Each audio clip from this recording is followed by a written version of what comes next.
The scalpel slipped. Not by much less than a centimeter, but enough. Enough for the blood to come, thick and fast, pouring from the incision like a dam had cracked. Dr. Veqor froze. The operating chamber flooded with sharp alarms, red lights pulsing across sterile green walls. The patient, Brayden Pierce, human male, 34 Earth years old, twitched involuntarily on the table. "Oh no," Veqor whispered. For all his medical degrees, for all the surgeries he'd performed across 3 sectors, Veqor had never seen blood like this. Earth blood. He stared at the spreading crimson pool with mounting horror. It was so red. So wet. "Vitals dropping," chirped the monitoring unit.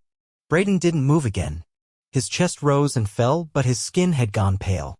Veqor's 4 hands fluttered above the wound. He reached for his molecular sealant, sprayed it directly into the gash, and watched in disbelief as the blood kept coming. "It's not working," he muttered. Behind him, one of the surgical assistants, a tall, blue-skinned foreign named Ludge, shifted nervously. "Doctor, should I call for a transfusion drone?" No, he's not coded for our plasma types. That'll kill him faster." Veqor bent close to the wound. His surgical mask, soaked with sweat, clung to his face. He'd done surgeries in 0G once, even while the ship was under attack. But this was panic. He pressed his palm against the bleeding. That stopped it, but only temporarily. As soon as he lifted his hand, the blood returned, sluggish but insistent. "Clotting agent," he said suddenly. "What kind?" Ludge asked. "I don't know. Something mild. From the Terran supplies." Ludge hesitated. "Now." Ludge bolted from the chamber. Veqor looked down at Brayden again. The human had been awake when they brought him in. A mining rig collapsed on the outer belt of Rhetorus Prime, crushing his leg and slicing open his side. He hadn't screamed. Not once. Just grit his teeth and said, "Fix it, Doc." Now his skin gleamed with sweat and his pulse was erratic. "Monitoring unit, analyze current blood loss," Veqor said.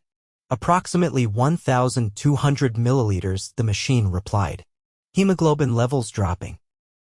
Recommend intervention." Veqor cursed softly. The human body had limits. He'd studied them. But this wasn't a textbook. The door hissed open. Ludge returned, arms full of Terran-marked medical supplies. "I found gauze. And this powder. It says, quick clot. Give it to me." Veqor tore the package open, spilling the powder onto the wound. Fizzed slightly, then began to congeal. The bleeding slowed. Not stopped, but slowed. He took the gauze, packed it tightly into the wound, then added more powder. The flow halted. The relief hit him like a wave. "Vitals stabilizing," chirped the monitor. Veqor sagged against the side of the table. His lower arms trembled. His upper hands resumed stitching, hands finding their rhythm again. Brayden groaned. Veqor jumped. "He's waking," Ludge said. "Sedation levels? Still active. He shouldn't be conscious." Brayden's eyes fluttered open. His voice was hoarse. "You look awful." "You're bleeding internally," Veqor replied. "Not anymore," Brayden said. "Whatever you did, it's working." "I didn't know what to do," Veqor admitted. "Your body started leaking like a cracked coolant line." Brayden gave something that might have been a laugh, though it quickly turned into a wince. "Yeah, we do that." Veqor finished the stitches. He applied adhesive film over the wound, then rechecked the vitals. Still low, but no longer crashing. He set the system to monitor in real time, then turned away to sanitize his gloves. "Never seen anything like that," Ludge whispered. "He should have died," Veqor said. "That much blood loss. It's not survivable for most species." He just kept going. Brayden's eyes were closed again. But he was breathing. Later, in the recovery bay, Veqor stood at the edge of the bed, arms folded, watching the human sleep. The bleeding had been controlled. The leg fracture needed further repair. Bone regrowth would take weeks, but the worst was over. He didn't understand it. He trained for decades. But nothing prepared him for how quickly it had all gone wrong and how simple the solution had been. "A powder. Gauze." "Dr. Veqor," a soft voice called. He turned. Valen, the Terran liaison, stepped inside. She was tall for a human woman, hair tied back, her diplomatic insignia shining on her jacket. Is he stable? She asked. For now. I heard what happened. Veqor glanced back at the bed. I didn't know what to do. I panicked. You saved his life. I almost didn't. We don't use blood. Not like that. Most of us run on fluid systems, but they're closed. Controlled. His was. Open. Wild. I tried everything I knew. And then I used your primitive Terran supplies. Valen smiled faintly. Well, sometimes simple works. I'll be studying this. For years. Brayden's stubborn. He'll want to be up by tomorrow. Veqor's eyes narrowed. He will not. He will rest. For at least 5 Earth days. Minimum. Valen nodded. I'll tell him that. No exertion.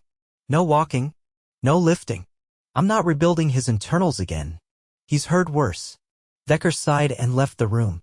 Over the next 2 days, Brayden drifted in and out of consciousness, waking long enough to drink water, attempt terrible jokes, and complain about the food.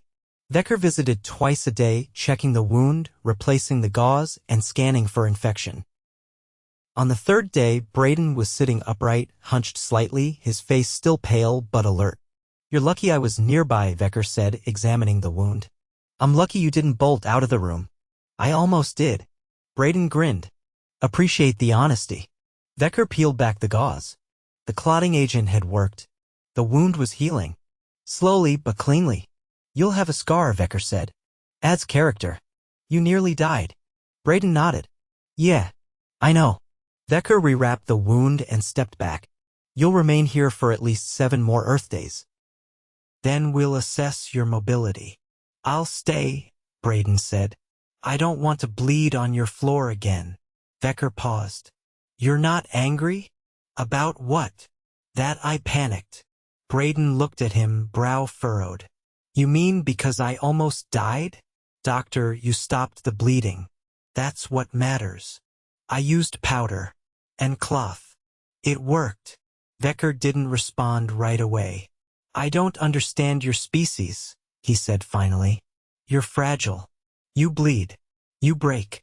And yet you survive. Brayden leaned back slowly. We adapt. Veqor left the room, his mind whirring. He'd already filed reports. He'd begun simulations. But nothing compared to seeing it in real time. The mess, the chaos, the fear. And then order. Stability. Life. He returned to the surgical chamber that night, alone, and opened the Terran medical crate again. Gauze. Clotting powder. Adhesive strips. Tools so simple and yet somehow vital. He stared at the label on the packet. Quick clot. So simple. He set it aside, then started a new entry in his personal log. Today, I learned that sometimes survival isn't about complexity. It's about knowing when to press down, when to wait, and when to trust a small packet of powder and a strip of gauze. The human lived. So did I. He paused, then added one more line. And tomorrow, I will ask him how he stayed calm while dying. By the 5th day, Brayden was restless. Dr. Veqor noticed it the moment he entered the recovery suite. The human was sitting cross-legged on the edge of the bed, fiddling with a small piece of bandage tape he'd peeled from his arm. He was also clearly not supposed to be sitting that way. You're going to tear your abdominal sutures. I'm bored, Brayden said. You keep me in this bed any longer, I'll start chewing on the frame. You are not healed. I'm not dead either. That's not the metric we use here. Brayden dropped the tape. Okay, fine, but listen, my back's locking up. The mattress feels like it was filled with old bricks. Can I at least walk? To the sanitation pod and back? Veqor hesitated. The human's vitals had held steady since day 3. No signs of new bleeding, wound site looked clean. And he had, regrettably, noticed that the human had begun disassembling small things in the room out of sheer boredom, first the vitals monitor casing, then the adjustable tray mount. You may walk 5 steps. No more. Brayden grinned. Deal. And if you feel dizzy, I sit. If you feel pain, I lie back down. If you try to leave the suite, I get tasered by the nice security drone in the ceiling. They both looked up. The drone, which had been hovering silently in passive mode, flashed a small yellow light in acknowledgement. Brayden stood slowly, one hand braced on the edge of the bed. His movements were stiff, not from pain, but from the cautious overthinking that came with recent trauma. Veqor watched him carefully. He took 4 steps, measured, deliberate, and paused. "Fifth one's a doozy," Brayden muttered, then made the final step toward the sanitation pod. "Do I get a medal now?" "No. You get to sit down again before your liver decides to protest." Brayden turned and slumped back toward the bed. "So how's the leg?" "Reinforcement grafts are holding. The regrowth matrix has bonded with your bone marrow. You'll need a stabilization wrap for at least a week. Possibly 2. Can I see it?" "No." "Why not?" "Because you'll poke it. Humans always poke the parts that hurt, only to check if they still hurt. That is not a valid medical approach." Brayden lay back down and adjusted the blanket with one hand, then glanced over at the tray where Veqor was laying out instruments. "You ever done surgery on a Dralvian before?" Veqor blinked. "Yes. Several times. They look like they're made of wet rope." "How do you even find organs in that mess?" "You learn to feel for tension gradients and electrostatic fields." Brayden chuckled. "Yeah. See, if I looked at one of them, I'd just assume they were 8 feet of anxiety with a face. They are quite emotionally complex, yes?" The door slid open, and a tall being with a translucent carapace stepped in. It had 6 narrow arms and compound eyes that shimmered beneath the overhead lights. Veqor straightened. "Specialist Ankit. You're early." Ankit tilted its head slightly. "I wished to observe the human's healing progress." There is considerable interest in his recovery across the Xenomedical board. Brayden raised an eyebrow. "I'm flattered, I think." Ankit stepped closer, one limb extended with a scanning device. "May I?" Veqor nodded. "Keep it above the midline. The wound site is sealed but still vulnerable." Ankit activated the scanner, its surface flickering with diagnostic overlays. "Fascinating. The hemoglobin density remains below baseline, yet systemic functions appear normalized." "You're compensating." Brayden shrugged. "Guess I'm good at that." "You're operating on reduced oxygen carrying capacity. Most species require supplemental support under these conditions." "Yeah, well, I get dizzy if I stand up too fast, but otherwise I'm doing all right." Ankit turned to Veqor. "Have you considered running a stress response panel on his hypothalamic pituitary axis?" "I have. It shows elevated cortisol and norepinephrine levels. And yet he's lucid." Brayden cut in. "Hey, I can hear you." "Still in the room." Ankit leaned closer, unbothered. "You should not be this alert. You lost over a quarter of your blood volume in under 6 minutes." "I'm stubborn," Brayden said. "And I like breathing." Ankit turned back to Veqor. "This will make an excellent case study. May I run a tissue sample comparison against our standard xenoresilience indexes?" Veqor tapped his lower fingers against the console. "You may extract a dermal swab. No invasive probes." Ankit clicked its agreement and extended a delicate filament toward Brayden's arm. "Feels like a wet feather," Brayden muttered as the swab touched his skin. "Your epidermis is coarser than it appears," Ankit said, retracting the filament. "But pliable. Scar tissue is forming efficiently." "Thanks, I moisturize." Ankit turned toward the door. "I will submit my findings to the bioethics committee. If you permit, I'd like to return in 3 cycles. "Sure," Brayden said. "Bring snacks." After Ankit left, Veqor adjusted the chair near the bed and sat down, rubbing the bridge of his upper nose. "Do all humans respond to trauma with humor?" Brayden leaned back. "Nah. Some scream and cry. Some shut down. Some make weird jokes about blood loss while floating in space. You're the 3rd human I've treated. The first 2 were unconscious the entire time. Guess I'm the deluxe model." Veqor looked at him for a long moment. "Why didn't you panic? When, during the bleeding, you were conscious, you knew." Brayden's face shifted. The humor faded, replaced by something steadier. "Because there's no point. Panic doesn't fix anything. You panic, you bleed faster. You panic, you make the wrong call. I grew up in a mining colony. You get your arm caught in a pressurizer, you don't scream. You figure out how to get it out before the machine cycles again. Then you scream. Veqor's fingers curled slightly. Your psychology is deeply unsettling. Brayden gave a tired laugh. Welcome to humanity. Later that evening, Veqor returned to the lab wing. The surgical suite had been cleaned and sterilized, the burnt metal scent replaced with synthetic floral mist. He stood at the table where Brayden's blood sample still sat in a sealed vial. He lifted it, turning it gently. The color had darkened as it separated. It still seemed too vivid, too alive. Across the room, Luge was calibrating a new dermal regenerator. You ran the clotting response simulation? Veqor asked. Luge nodded without looking up. Twice. The powder caused a rapid exothermic reaction. Minor tissue damage, but effective occlusion of the vessels. Crude, but elegant, like patching a fusion coil with chewing gum and prayer. Veqor sat at the terminal. I'm submitting a proposal to include Terran emergency supplies in all trauma kits. Luge paused. You think the board will approve it? They'll argue. They'll claim it's too primitive. But I watched that man sit up and make jokes while his organs were still remembering how to function. Luge adjusted the regenerator's emitter arc. He asked me earlier if we had board games. Veqor glanced over. You didn't give him any. I gave him 3 sets. He's teaching 2 nurses how to play something called Yahtzee. Veqor sighed and turned back to his terminal. Send me the updated fibrin mesh comparisons. I need to understand what his blood did that ours doesn't. Luge sent the file. Do you think we'll ever really understand humans? I don't think they understand themselves. Back in the recovery suite, Brayden was explaining the rules of Yahtzee to a very confused nurse from the Overan species.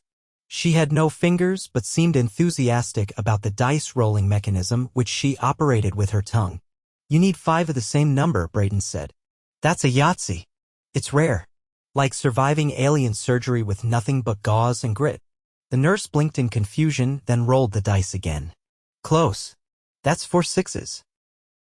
Try again. Brayden leaned back, his abdomen still sore, but his voice calm. He wasn't whole. He knew that. But he was alive.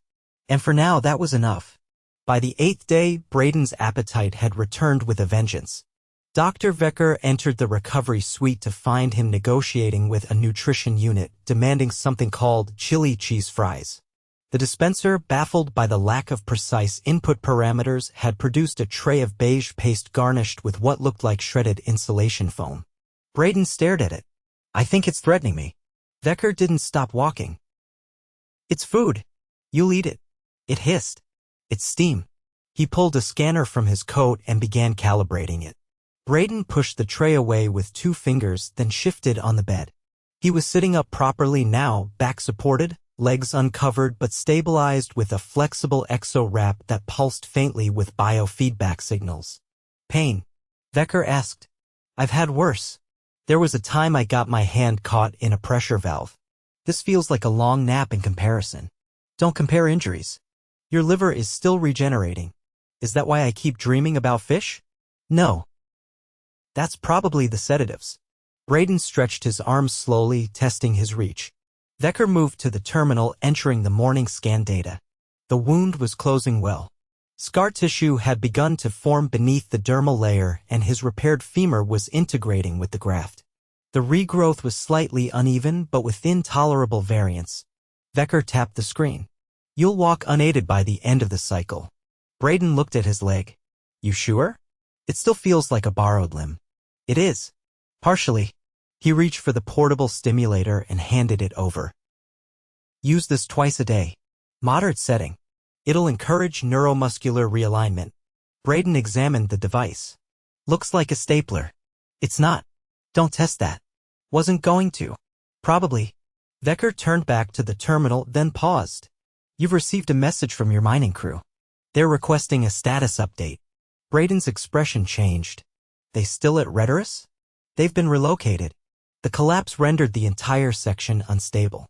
No fatalities, but several injuries. Anyone bad? Nothing unmanageable. 1 minor amputation. 2 concussions. Brayden nodded. Guess I got off lucky. I wouldn't use that word. Brayden looked around the room, tapping the stimulator absently against his palm. Feels weird being the one who got hauled out instead of doing the hauling. You're not invincible. I used to think I was. Back when I was 18, I once patched a hull breach with my own jacket. Duct taped it shut until the pressure equalized. That is not a recommended method. It worked. Veqor sighed. You and that jacket should not be a reference manual. There was a chime at the door. Ludge entered carrying a sealed container. The human's discharge kit. Veqor took it, opened it, and checked the contents: mobility wrap, wound care supplies, dietary supplements, and a small communication unit preset to the medbay's frequency. Brayden looked at the container. You're kicking me out? You've recovered. Medically. You'll report for outpatient checks every 3rd day. If you exhibit any signs of internal bleeding or neuromuscular spasms, return immediately. Brayden took the container and set it beside him. So that's it.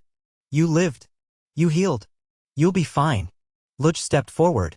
You're a medical anomaly. There's already a symposium planned around your case. Brayden blinked. I'm a lecture topic now? 3 actually, Ludge said.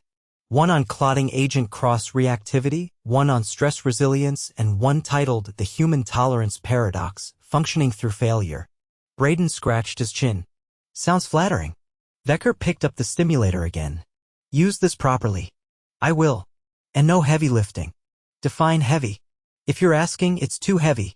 Brayden swung his legs around slowly and stood. The exo wrap adjusted with a soft click, supporting his leg as he shifted weight onto it. He took 1 step, then another. He wasn't limping, but his balance was cautious. Ludge handed him a small metallic badge. Medical clearance token. You'll need it to leave the infirmary wing. Brayden clipped it onto his chest pocket. So, I get to rejoin the land of the living. You never left it. You just made it complicated.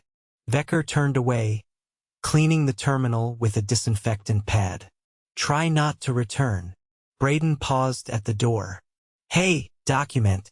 Veqor looked over. Thanks. For not giving up. You didn't give me time to. Brayden smiled slightly, then stepped out into the corridor. The suite fell quiet. Ludge turned to Veqor. You think he'll follow the restrictions? No. You going to report him? No. Ludge considered this. Why not? Because he'll probably survive anyway. Ludge nodded and left. Veqor remained, inspecting the empty bed. The sheets were rumpled, the pillow dented. The food tray still sat on the counter, untouched. He picked it up and carried it to the recycler. As the contents dissolved, he looked at the wall where Brayden had drawn a crude stick figure with a medical marker. It wore a tiny exo wrap and had a speech bubble that read, "Still kicking." Veqor wiped it off with a sigh. Later that evening, the medbay's central terminal pinged with a report submission. Veqor's name was listed as the primary author. The title read, Hemostatic Adaptation in Homo Sapiens Under Acute Trauma, a Case Study in Improvised Recovery. The summary was brief. In the absence of compatible technology, traditional Terran emergency measures demonstrated surprising efficacy in stabilizing a critical hemorrhagic event. Subject exhibited physiological responses beyond expected limits, including coherent cognitive function during hypovolemic stress. Recovery was sustained through a combination of exogenous clotting agents, compression, and innate human adaptability. Further study is recommended into the resilience mechanisms of this species, particularly their alarming comfort with potentially fatal improvisation.